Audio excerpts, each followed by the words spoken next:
Hi, my name's Alan Cowgill, and I'm a real estate investor. I buy, fix, and sell properties, and I use private money to do those deals. I've amassed millions of dollars of private money.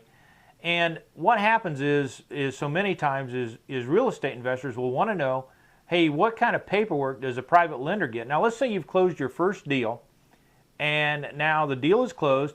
What kind of paperwork should the private lender receive? Let's go through that right now.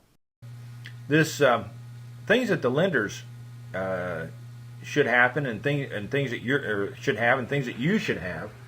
You should have the original promissory note. You should have, or they should have it rather. They have it. Recorded mortgage, they've got that. Hazard insurance, obviously they got that, and title insurance, they get those. And then on the bottom three that I've got up here, those I handle different. Each one of these three I handle different. Number one is, like I said, I always get the after repaired value appraisal. Number two is I put rental assignments up there because, you know, banks do that to us, and you could do that with your private lender, but I never have. Just never have. So I don't use that one, but I put it up here in case some of you do.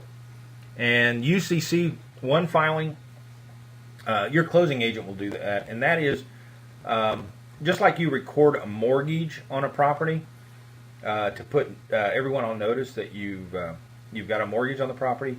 You also, a UCC 1 filing puts the world on notice that you've got a private lender on the property, and it's just part of being professional.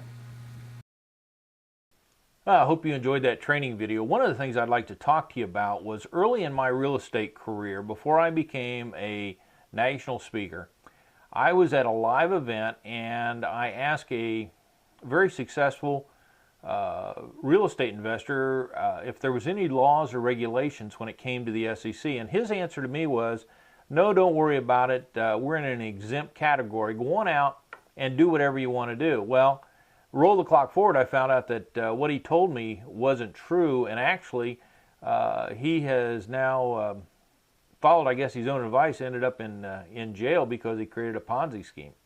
So when I started to teach, I realized that I needed to deliver accurate information to my students. So I paid an attorney to go out and research every state in the United States and gather up the information on the SEC and how it impacts real estate investors when they borrow money from private lenders. And coming out of that, I produced this little booklet. It's a 60-page booklet on the SEC compliance questions and answers.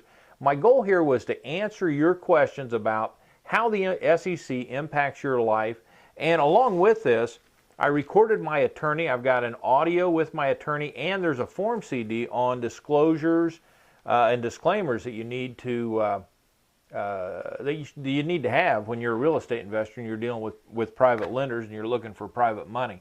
One of the things I'd like to have you do is go to privatelendingsite.info, not .com, but .info, privatelendingsite.info, and just take a few minutes to take a look at this. Maybe it's something that you should add into your library to make you successful, well, to your wealth.